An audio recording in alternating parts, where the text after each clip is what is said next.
to the Shades of Entrepreneurship, where we interview entrepreneurs to inspire the future entrepreneur.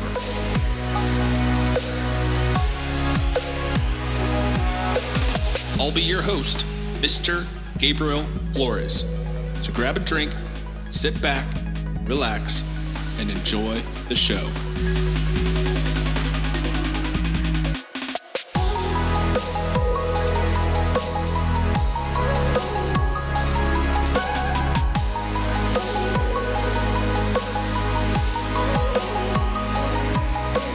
My next guest has been training, mentoring, and educating all his life. An exceptionally well-regarded conference speaker and author, he has delivered talks to Fortune 50 companies and top-tier conferences. Please welcome the CEO of Cascade Insights, Sean Cambell. Hello, everyone, and welcome to the Shades of Entrepreneurship. This is your host, Mr. Gabriel Flores. Today, I am here with Sean Cambell, the CEO of Cascade Insights. Sean, how are we doing? Doing good, man. Thanks for having me on. Me and Sean, we're just chatting right now. I'm not sure if you guys, for those that are watching on YouTube, super cool backdrops right now with the Star Wars that actually they peel right off. Yeah, for those watching on YouTube, these are disc plates, so they basically come off. They're like metal. So sweet. And you just snap them on. So yeah. My son got him into it because he had some Elden Ring ones in his wall, and I thought, I need something for my office. Elden Ring's not appropriate for a 53-year-old guy, but it's definitely appropriate for a 19-year-old.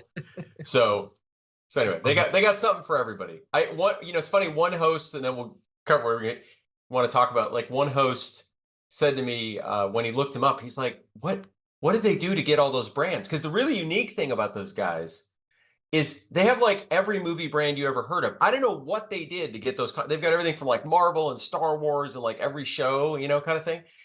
And I don't know. Those don't come cheap, but that's not my business model, so I don't really know. But that's you know what, Sean's already got the next person probably to come up. Now, actually, let's get into this. Sean, give us the folks, in fact, a bit of a background. We kind of already been chatting, but who is Sean Cambell? Give him a little background, a little bit of your career journey.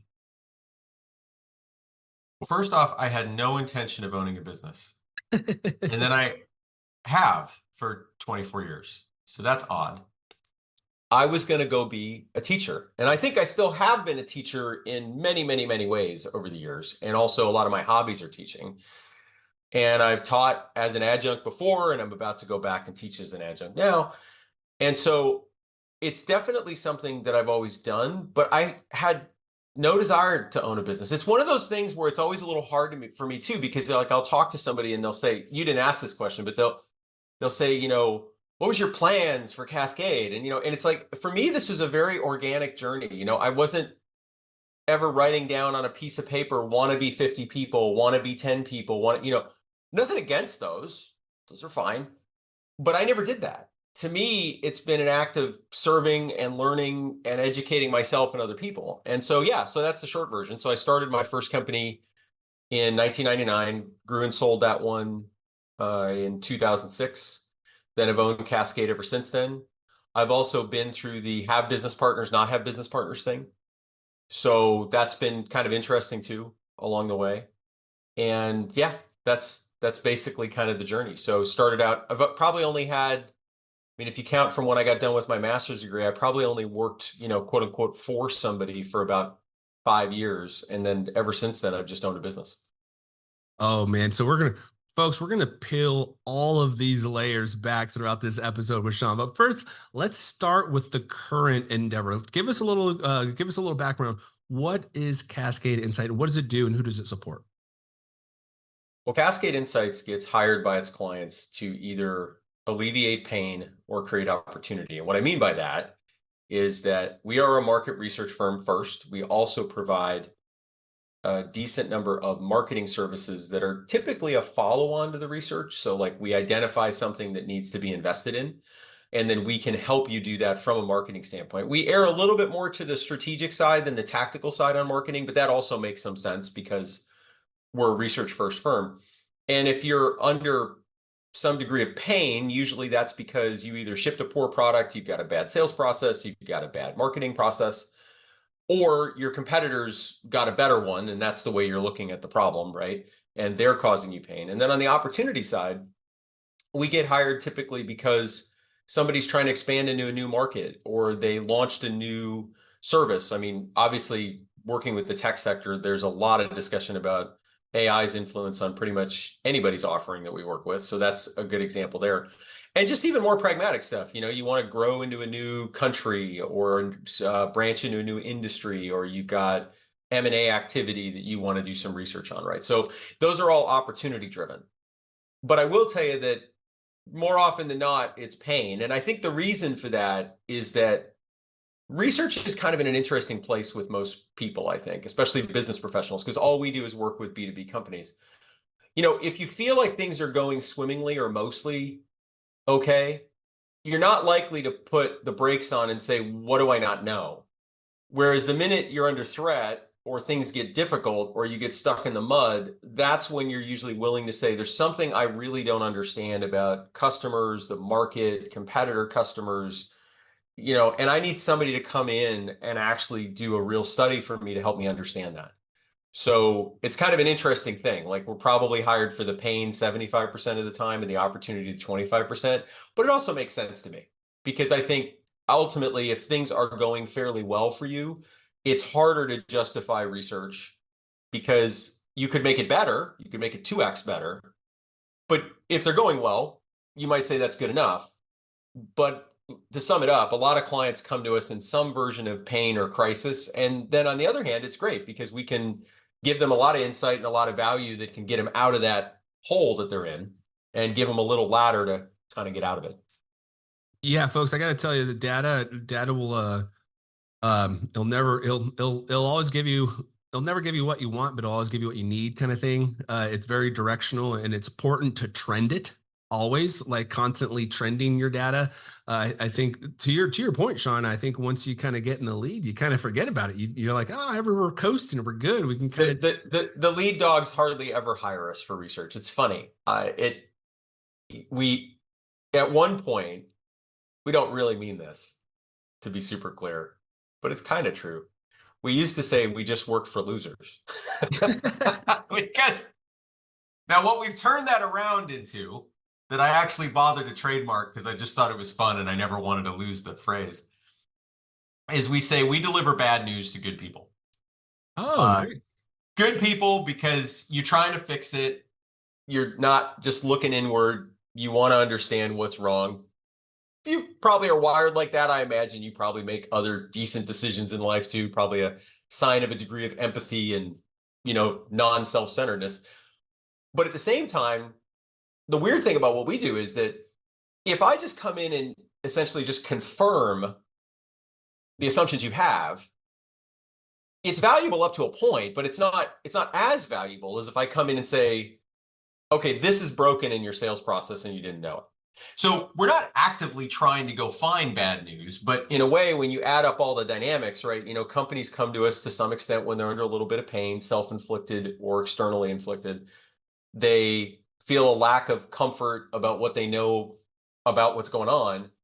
And then they come to us, if all we do is say, yeah, that thing you thought about 3 months ago, that's the issue. That's helpful, but it's not nearly as helpful as somebody coming in and saying, you never even knew this was happening.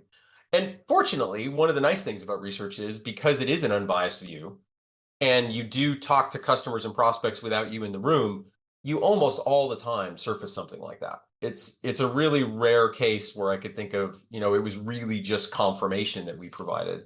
Almost every time there's something where the client goes, huh, and then we have the second part of the problem, which is that, that bad news requires work. which we're not necessarily always there to help with, right? We do provide some marketing services help, but we're not, a management consulting firm. If we point out that there's something wrong with the way your sales motion is structured, we're not going to go bring in an army of sales consultants to fix that necessarily, right? And sit there day to day. Or maybe your issue is product development, right? We don't write a bunch of code and build applications inherently around here. So we're not going to be your solution to that. So it's kind of interesting, because I think ultimately what our clients are signing up for is an exercise program, right? And that requires a certain amount of institutional fortitude to do that. On the other hand, the lack of doing that Well, it's like everybody that just signs up for the gym for 2 days on January 1st, right? You're just back in the same place next year. So I think ultimately that's the biggest value out of what we do, is that organizations are just better off in a very, very concrete way, 3 months, 6 months, 9 months down the line. Folks, let me give you an example of, Sean, this is really, really actually a good information, because I'm going through a process right now where we're trying to build a healthcare program, and data is important. And so how we utilize data is UNOS, right? The United Network of Organ Sharing. They actually have a database. So if you're trying to build a transplant program, UNOS will tell you, hey, if you're expecting to do X amount of transplants annually, you should expect to have this many employees, this many providers, this many APPs. And that's because of the data, because it's showing you, hey, if you want good quality outcomes, this is kind of where the matrix are saying. And this is exactly what kind of Sean's saying. It's like, hey, this is where the data is telling you you're going to need support. If you're trying to scale your business, you're going to need to learn, like, operationally, what you're going to need to bring in, but still also understanding the finances, like being able to be profitable, right? Creating revenue is one thing, but actually being profitable as you continue to scale is going to be very important. And you certainly don't want to overscale where you're no longer profitable. And so hiring someone, like Sean, to kind of come in and identify those areas of need is super important, because again, there's things I know I don't know, but there's a lot of things I don't know. And that's what data really unveils, which is very interesting. It tends to kind of unveil little potholes that you didn't know that were there in that business. Now, Sean, let's kind of take a step back. You mentioned you've been an entrepreneur for like 25 years or 20 so many odd years, right?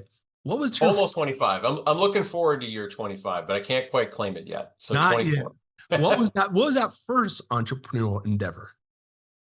Well, the company was called Tree Leaf Solutions, and that company is now, that name's been taken up by somebody else ever since that company was sold. But Tree Leaf Solutions did something that was called technology evangelism, when that was more a common phrase. And that was coined by Guy Kawasaki, who used to work for Apple.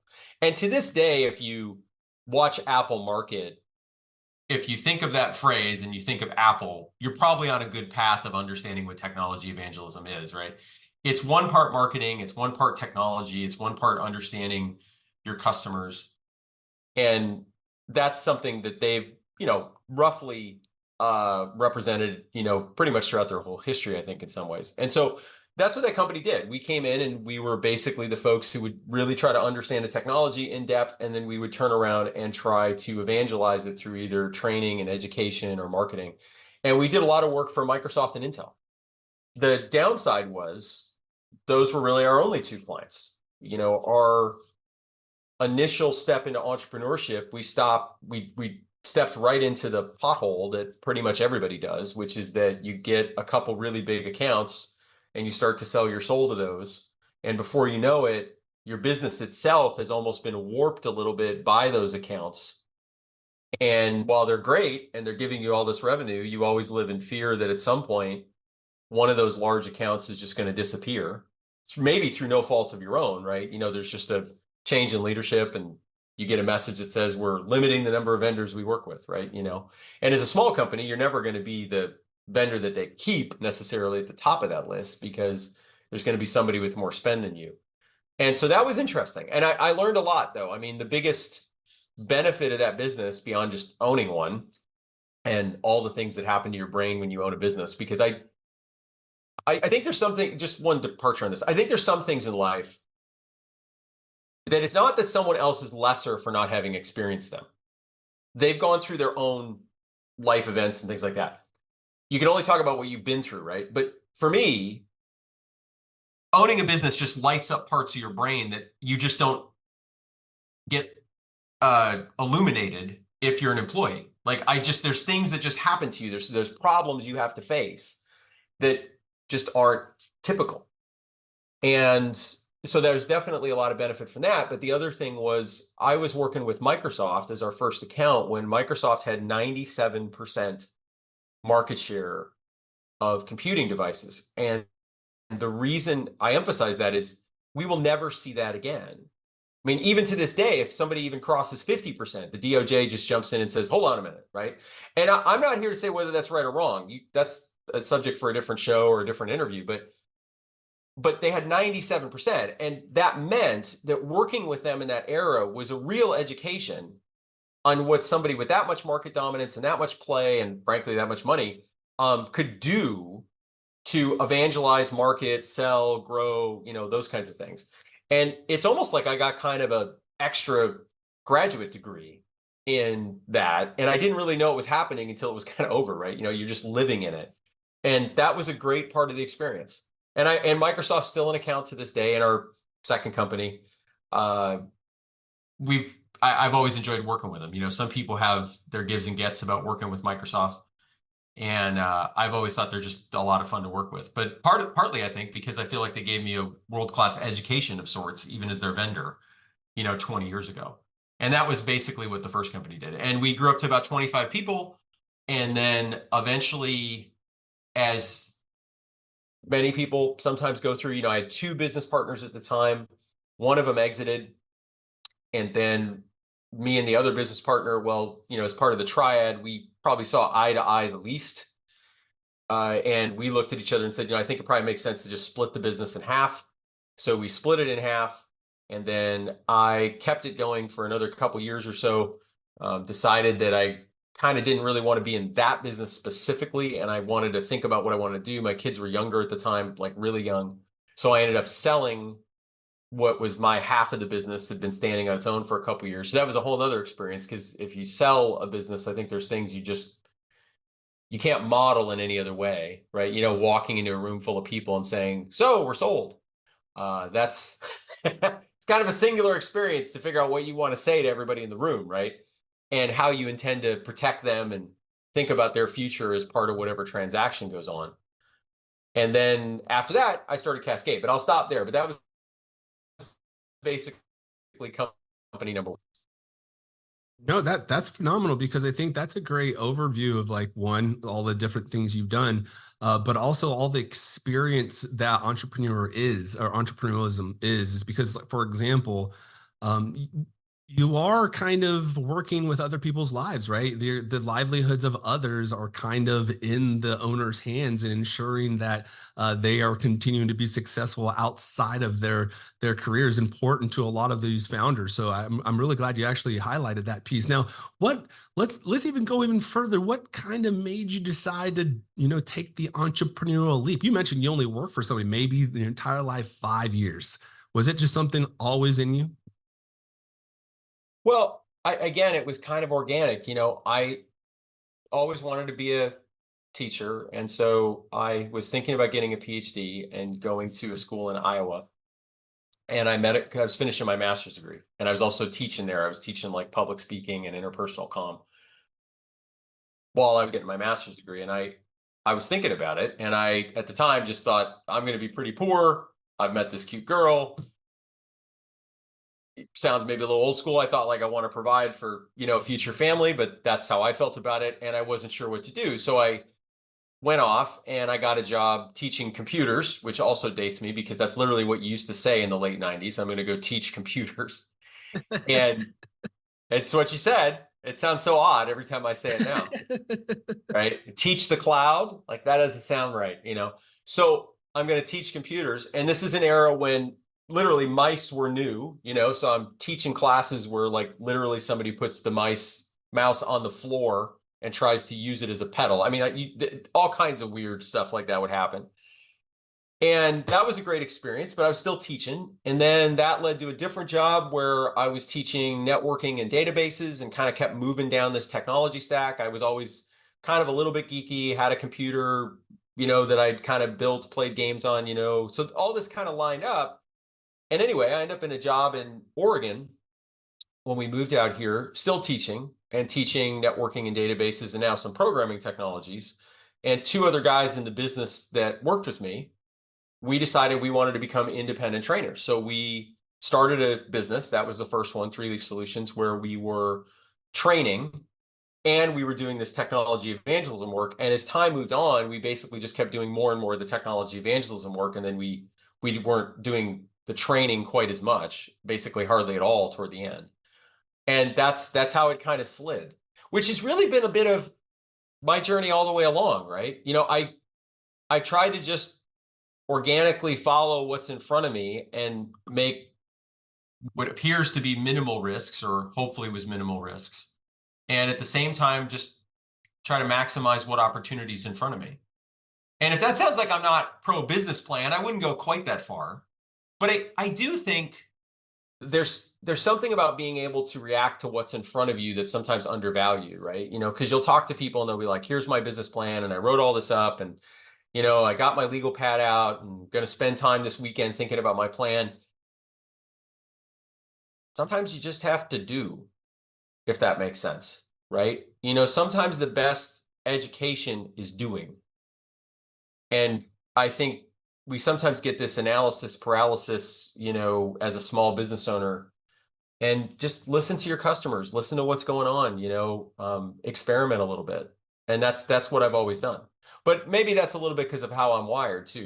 I don't know how to necessarily solve a problem without going into like educational mode for myself, right? That's just kind of the way I am. And so that really works for me, and that's been the journey so far.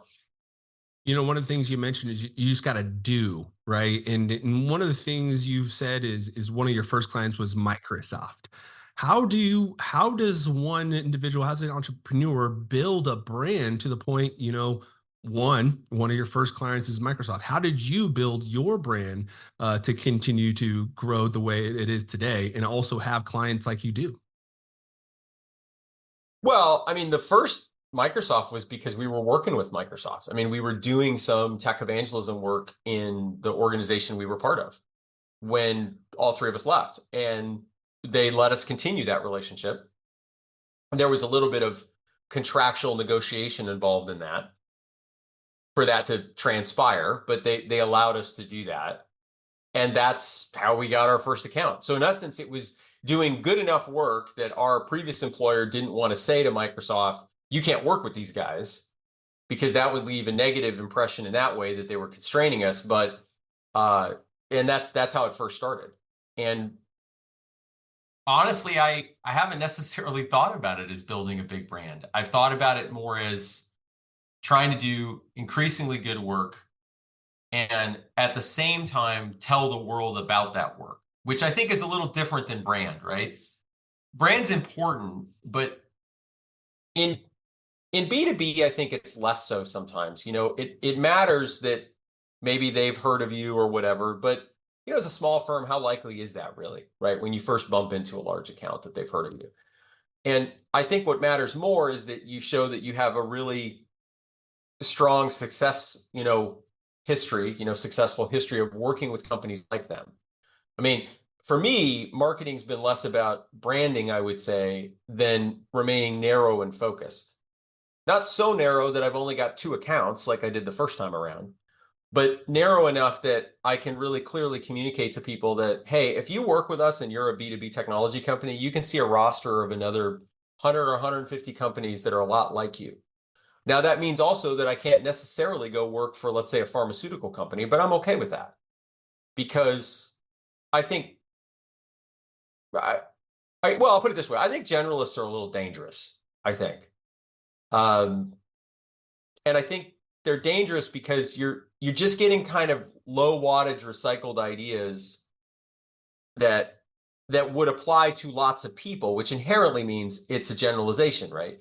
So I've always been focused on a particular sector and a particular set of client problems, and I think that's served us well. And, in a weird way, what does that sound like?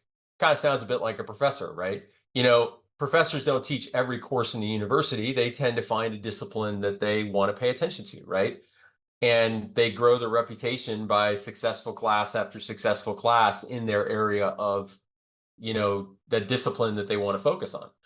So I don't know. It's kind of weird, but that's where, and even owning a research firm now, kind of, I find it ironic because, again, what does a professor do a lot of? Well, they do research. So it just takes me back to the fact that I keep trying to orbit back to this job that I don't really quite have. Like, I'm not actually a professor at a university like full time, but in a weird way, a lot of my experiences keep driving me back toward it in terms of, what I do with the business and how I react to it and, where I put my focus and those kinds of things. What do you enjoy most about being an entrepreneur? Learning. It's easy. There are so many problems you get to solve as a business owner. It's an endless series of problems. And if that sounds like there's a little twinge of negativity, I mean, not really. There are days where you wish it would kind of stop, but if you're optimizing what you're doing and you're trying to think of how you can serve people better, you kind of never get to stop solving things and learning and figuring out how to get around a corner or get around a challenge. And at least the way I tackle it, you never really stop teaching because you always have new employees to teach.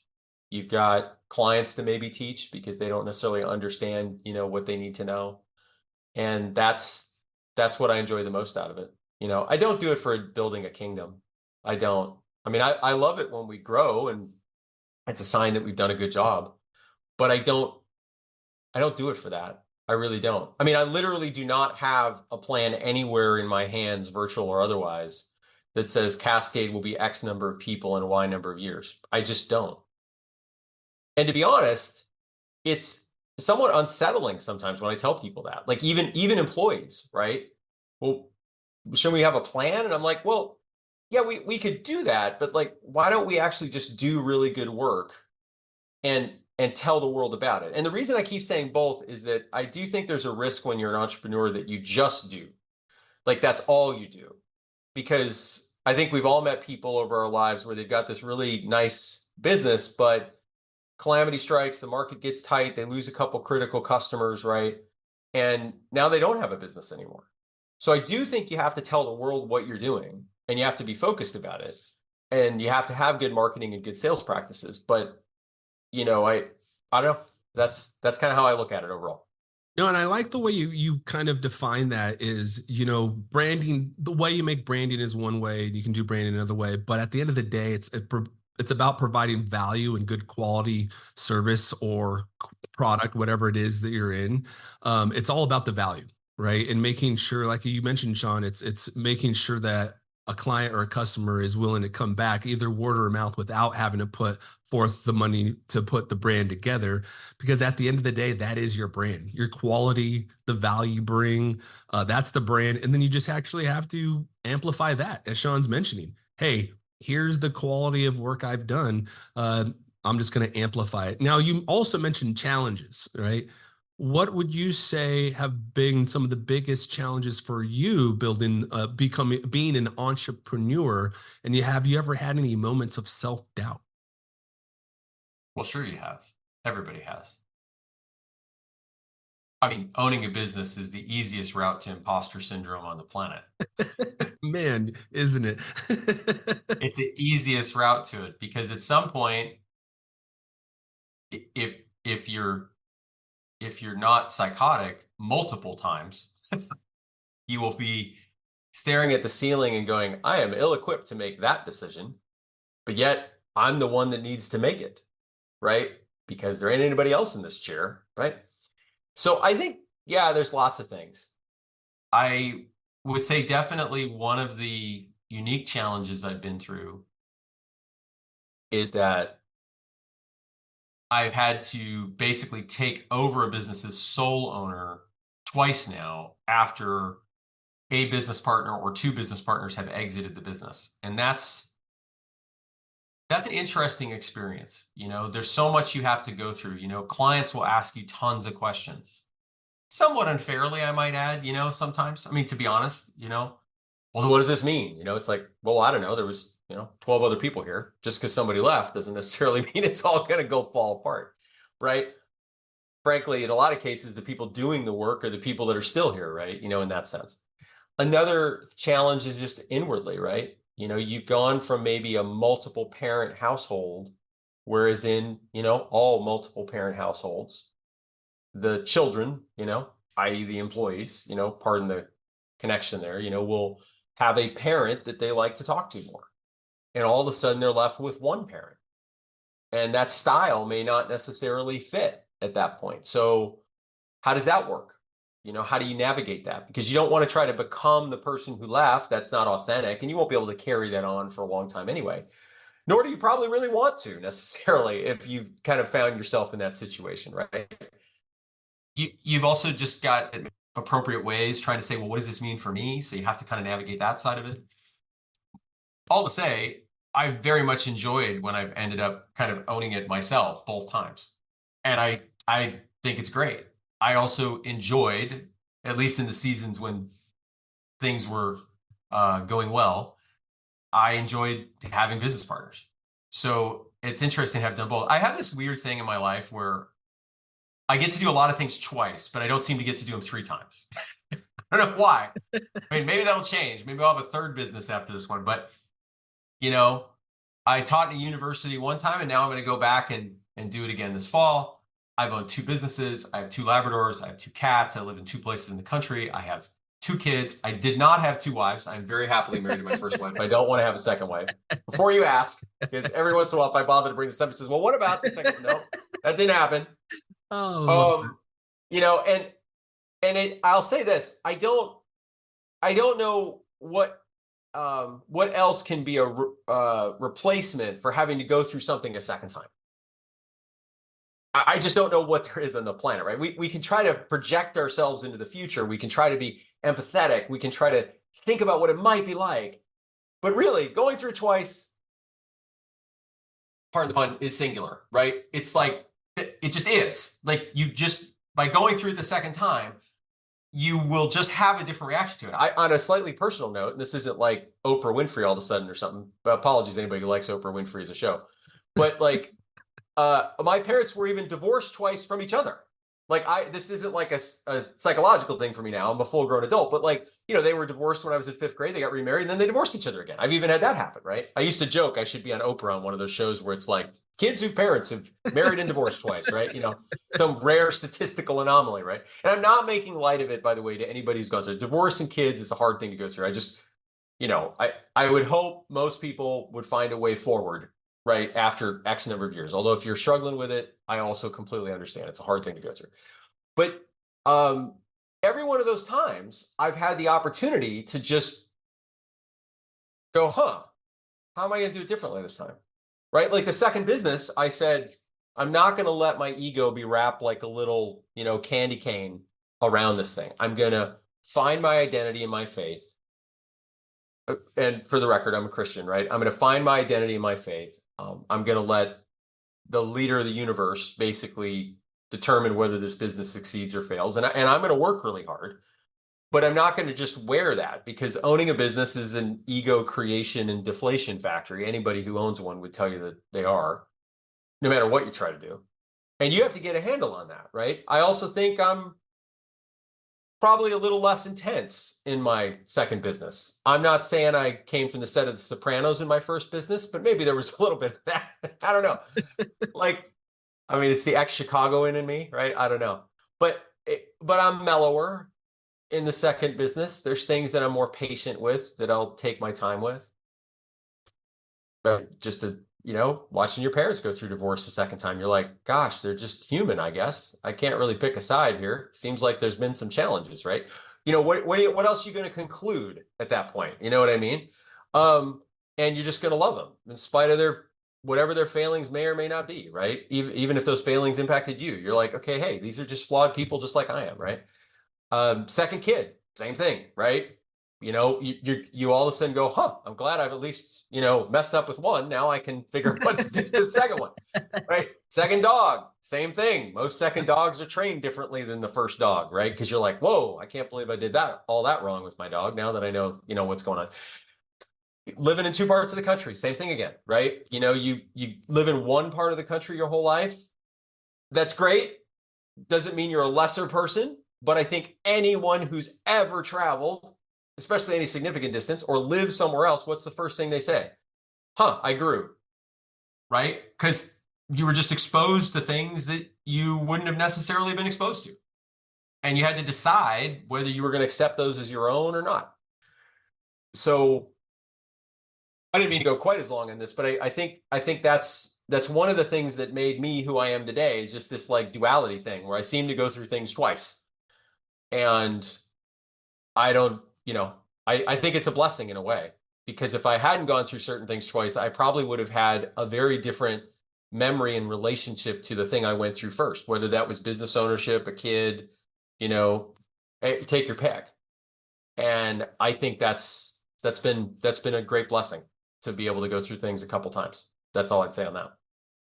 Yeah, and I think you brought up a really good point. I always encourage people to do this too. Is traveling really does provide a really large experience and exposure to different cultures and ethnicities and foods and thoughts and ideas, and it really helps you grow. I mean, if you go into another country, if you just go visit another country for a week, you will come back and you will have grown. It's very interesting.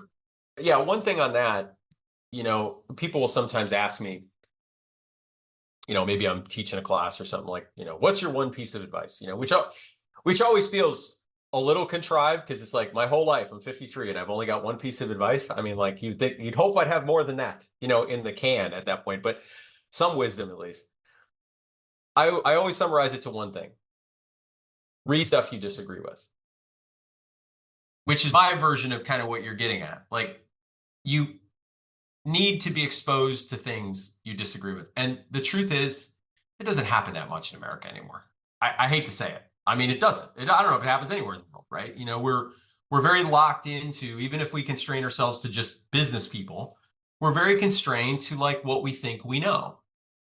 And we very rarely actually engage with something that we really actually disagree with long enough to read it to completeness, which is why I say, like, read stuff you disagree with, like read an entire book you disagree with, right? I'll just watch a 5-minute YouTube channel. But if that's where you need to start to build your muscle, that's fine too, I guess. But, read something you disagree with all the way to the end. And it doesn't mean you have to agree with it in the end. And I think a really good litmus test for how willing you are to do that is like when you're consuming information through the day. Like, again, let's just keep it at business ownership. How often do you look for the contrary opinion? If you've got a favorite business book that you quote all the time, how often have you actually looked at the negative reviews, or looked at actually a book that maybe espouses a different way of doing, business ownership or the approach to it? And honestly, next to being a teacher educator in terms of how I'm wired, that's probably the other thing that's been really key to, I always have a hard time saying key to my success, I got to be honest, because I don't know if you get the grade on that till you graduate, like the day I retire, which maybe sounds odd, but I just don't like the phrase, the key to my success, right? Because, well, I feel like that's a life award. It's not necessarily a lifetime it cheapens it to be like, my success over the last 6 months, says the guy at the networking event who says he started 4 businesses, none of which have actually employed anyone, right? Like, we've all met that guy. And so he's quick to tell you his keys to his success. So anyway, I think that, to me, that's one of the keys to my success, right? Is that I've just always been willing to turn to the thing that's contrary. And if it sounds like this impacts my personal life too, I'll give you a good example. It's like the US presidential elections, let's just say, they have been watched with a great degree of interest over the last few cycles. That sounds vague enough to leave it completely unclear who or what I voted for. That was intentional.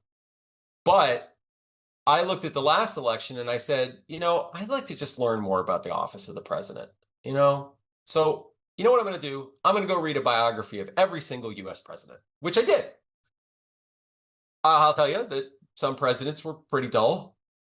Some presidents were amazingly interesting. Herbert Hoover is oddly crazy interesting. The guy that normally is the butt of a joke. And there's also stuff you read in there, you're like, wow, I can't believe we actually believe that as a country. Did we actually enact a law that did that? Oh my God, that's crazy, right? And so you run into things you would disagree with. The people of the time would have thought was a super smart idea, right? And that maybe little story is a pretty good example of how I just kind of walk through life, right? I don't always have the time to go read, I don't know, each biography was probably on average 600 pages. So, 40 plus presidents, that's a lot of reading. But it was great. And I would go through it again.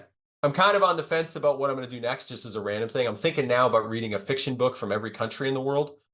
So just to kind of do that route, I don't know. I got a busy calendar this summer. I got a kid that's graduating and a bunch of other stuff going on. So I don't know if that's going to start right away or not. But yeah, I just think that's the best route to kind of expanding your brain. Just read stuff you disagree with. Yeah, I really like that and encouragement to kind of read things you disagree with, because I think that is very true. Versus the current route we're on, where uh, just kind of willfully banning books right now. It kind of seems like not the best route, but hey, I get it. Some people don't like certain content, but I do think there is something to learn from getting a different perspective on individuals, because I think that's where you get advice as well from. Speaking of advice, would love, Sean, what advice would you give aspiring on? You've been doing this for almost over 2 decades now. What advice would you give aspiring entrepreneurs that are thinking about jumping into the water?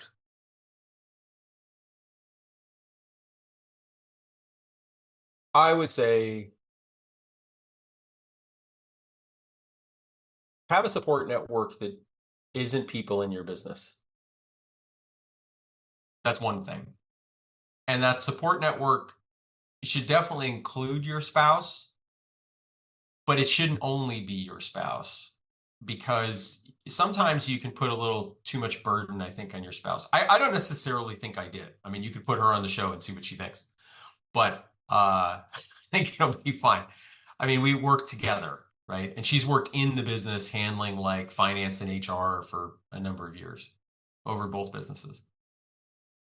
But I think that's one thing you need. You need a support network outside of it, because, it's a little lonely to own a business. It is. I mean, there's a great scene in Saving Private Ryan that I quote all the time to anybody who's going to start a business. And this doesn't give away the whole movie, although I don't know who hasn't seen that movie at this point, or hasn't at least heard the basic plot at this point. There's a scene where Tom Hanks is walking, through the bocage in Normandy, and one of the soldiers is complaining about this mission to save Private Ryan. And it kind of goes roughly, very quickly, something like this, like, why should we sacrifice our lives for this one other guy? Like, multiple of us might be killed to save one guy. Seems crazy, right? So it's that kind of conversation. And then another guy complains and kvetches, and they go back and forth, and eventually go to Tom Hanks' character. And Tom Hanks says something to the equivalent of, well, see, I don't complain down to you, because that's not the way this works, right? And there's more to the scene than that, and it's well worth watching. It's a great scene any entrepreneur should see. It also has a lot to do with what Tom Hanks says he will say to his boss in that scene. But yeah, you don't get to complain down. Who wants to hear the boss complaining? Now, some bosses do, right? Whoa, pity me, whatever. So you got to find a support network. And you also, my argument would be, you should invest yourself in faith. Now, for me, I'm a Christian. That's where I'm going to put my hope. I don't know how I could have gone through certain things if I didn't have a hope that was external to me. This business ownership is hard. There's going to be moments where you're going to worry about the future of the business or the direction of it, or a challenging employee conversation, all those kinds of things.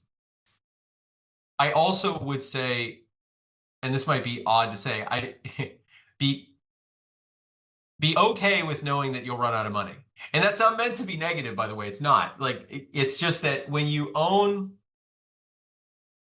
have a job, we all delude ourselves into the fact that we'll always have the job or a job. What happens when you have a business is that you also have this other thing called your backlog, or the amount of work before you, or the production backlog, which is somewhat unique to owning a business, right? Because we kind of assume when we're an employee, well, I don't know what I'll be doing in this job in November, but I assume I will be doing something in November, right? If it's now April. And business ownership gives you a very stark chalk line of exactly when the amount of work you have to work on ends. And you can draw a line between that and what's in your bank account and predict forward as to what point you will be out of money. And I think everyone I've ever talked to, if they've been in business for about a year, they go, wow, that's actually true. Just the knowledge of that number has kind of changed my whole view of even just work in a way, right? So that's one thing. And the very last thing I'd probably say just on the top is, and this is paraphrasing a line from an older book called The E-Myth Revisited, but I think about it often, especially if you're a new entrepreneur. And the guy said, you have to work on the business as much as you work in the business. And I can tell you that's not always true. You know, I have a very, very good friend that struggles with this, owns a business. I just said to him just the other day, actually, when we were out fishing, I said, you know, you got to do more than do the business, right? There's things you have to do beyond that. You have to market, you have to sell, you have to build infrastructure and processes and best practices. And I think that is a place where a lot of new business owners get trapped, right? Is that they just do and do and do and do and do, but they never work on the business, right? And you do have to keep both in mind, I think. And there's obviously more stuff that I've thought about over the years, but those are the top of mind things. No, I think that's a very, very good point. You know, working on the business and not just working in the business. You know, where do you continue to see yourself scale, and how are you going to make it? What's that sales funnel look like? Where's that, you know, thinking about your customer transaction with the cost of it. Now, speaking of customers, Sean, you know, folks listening at home, maybe they're interested in your service. What does the typical customer look like for your team, and how can they get in contact with you? Well, for us, if you're a B2B technology company, that's who we like to work with. So, and if you do, and if you are a B2B technology company and you're looking for market research or marketing services, just check out cascadeinsights.com. Perfect. Yes. Again, folks, that is a Oregon company. In fact, they actually won one of the best top 100 best Oregon companies here. And so, Sean, I'm pretty sure you know this, but Shades of Entrepreneurship here in Portland, Oregon, myself. So we record here locally. I always love bringing in local entrepreneurs to really showcase what they're doing. Now, any last words you would like to give to the folks listening at home? I gave away one of the biggest ones earlier, you know, read stuff you disagree with. Maybe I'll just say, come to Oregon in the summer. Don't come the other 9 months of the year. Come in the summer. We are having a phenomenal, because we're just about to get into the best part of it right now, right? Because we're recording this on May 16th. As anybody who's lived here long enough knows, we've got 4 months of sunshine, which no one believes this unless you live here. But we get, you know, pretty soon we get about 4 months of sunshine. You know, maybe it's all the way to July 1st before it comes, but we get that. It goes all the way through the end of September, and then we get 9 months of rain. But that's why October hits, you might want to start sneaking out of here, folks. Right. Well, Sean, thank you again so much. And again, folks, this information will be on the newsletter, so you can subscribe to the newsletter at theshadesofe.com. You can also follow us on the social media on Instagram, Facebook, LinkedIn, and TikTok at The Shades of E. Additionally, this episode will be viewable on YouTube. So if you search at The Shades of E, that will be available. And again, Sean's information will be on the newsletter the week before the episode airs, the week the episode airs, and the week after the episode airs. And there'll be additional reels that will continue to come out on the social media platforms, really highlighting Cascade insights. Sean, thank you again so much for joining the show. I really do appreciate it. Really excited to continue to see your team grow. We'd love to connect with you. I know you've been here in the Oregon area, so maybe we'll connect offline and see if we do have some clients that are interested in some of your services, as we do have a business accelerator program. So we have a lot of entrepreneurs that do come through that program that are looking to scale their business. Again, folks, thank you again, and have a great night. Thank you for tuning in to The Shades of Entrepreneurship. For more information, please follow The Shades of E on Twitter, Instagram, Facebook, or visit theshadesofe.com.